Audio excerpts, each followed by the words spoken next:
Okay, the other important thing that happened to him during this pansa was that he got talking to a layman who was living in the monastery and wearing white and serving the monks and practicing as a lay meditator.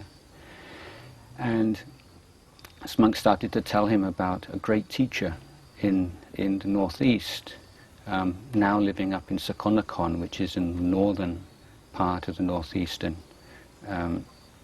region, a few hundred kilometers north of Ajahn Chah's hometown. And his name was Lumpu Man. Man. Okay, so everybody knows that name now. He's the great figure in 20th century forest monasticism in Thailand. And we don't have many historical records in Thailand for a number of reasons. One reason is that in 1767 or whenever it was that the Burmese destroyed Ayutthaya, then all the historical records that have been kept for hundreds of years were all burnt and destroyed. But the forest monastic order, just by its very nature, has not lent itself to record keeping and biographies and in the old days. So we really don't know much at all about the forest monks, the Tudong monks, before the late 19th century. And there are a few reports of or accounts of monks living on the outskirts of Bangkok in Bangkok Thien, like where Runarung School is, and these places, and of monks going up to Wat Saket to contemplate the bodies being taken apart by the birds there, and so forth. But generally, we don't really know about the forest tradition at all. So it suddenly sort of bursts into the history books with Ajahn Chah and his teacher Ajahn Sao. And so maybe give you a bit of background about Ajahn Man and Ajahn Sao, because he has a very important influence on Ajahn Chah and his life subsequently. So although the forest tradition, I think, has always been present in Thailand, its influence has waxed and waned. I think in the Sukhothai period, which was like the very early years of the Thai state, when the Thai nation first became independent from the Khmer Empire, as it was, then the king of Sukhothai invited forest monks from the far south of Thailand, in Nakhon Si Thammarat, to come to Sukhothai, and he built a forest monastery for them outside of Sukhothai. And it seems that in the very early days of the Sukhothai period, that the forest monks were given the greatest respect. But then over the coming centuries, then it seemed their influence faded, and in many cases the forest monks seemed to be more known for magic powers and for empowering amulets, and like soldiers and would go to these monks for these amulets that would repel weapons and keep them safe in times of war and so on. But we hear very little about forest teachers as great spiritual masters and so on. As I say, it's hard to be sure whether that's just because we don't have the information or whether they just didn't really exist. But even if the forest tradition had existed in one form or another throughout the whole Ayutthaya period, then what I think is definitely new with Ajahn Man was the twin emphasis, one on meditation practice, and secondly on the monk's discipline. Because before that, as far as I know, the forest monks didn't make much of study of the monk's discipline. And apart from anything else, they didn't have the texts, they didn't have the books. But then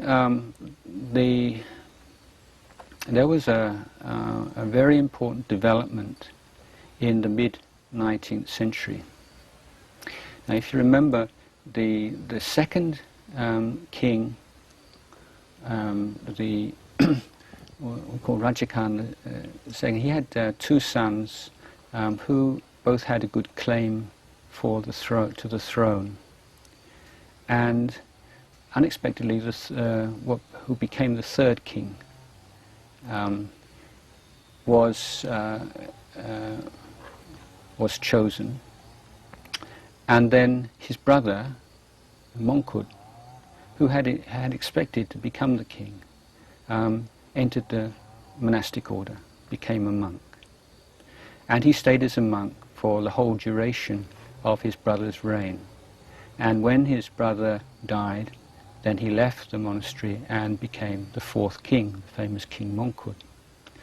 Now, while he was a monk, he started off in a meditation monastery. And this was common in members of the royal family when they became monks for a short period, because it wasn't really long enough to study the texts in any great detail. They would usually go into the monasteries that stress meditation more.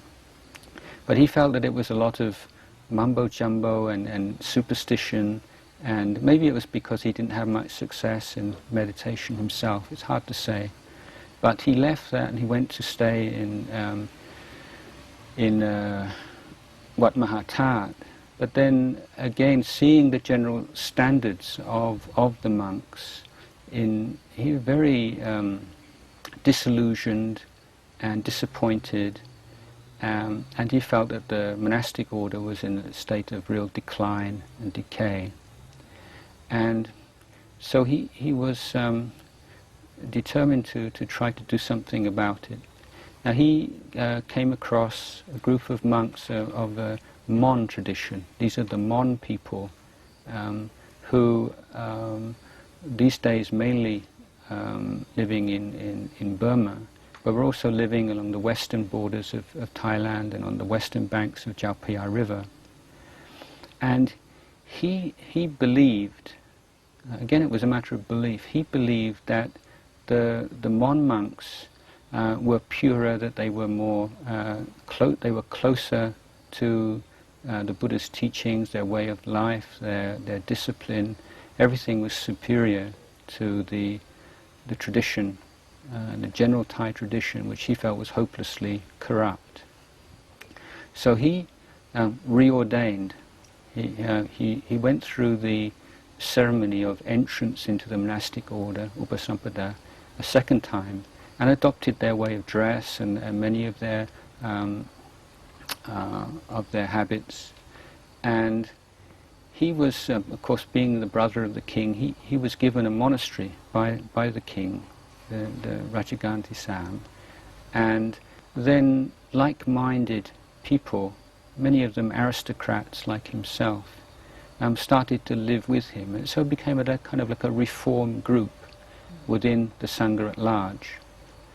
Now this was originally very academic, intellectual kind of group, and they were very interested in getting back to the original teachings. So they imported a lot of texts from Sri Lanka, which in those days still very strong in the intellectual tradition. And one of his disciples wrote a Vinaya textbook, a textbook explaining in great detail the monastic discipline and all its clauses. It's kind of like a very complex law book. I mentioned this in a previous point, at a previous point. And that book became the Vinaya or Vinay textbook for the Dhammayut sect. And that was the book that Ajahn Man studied from when he first ordained.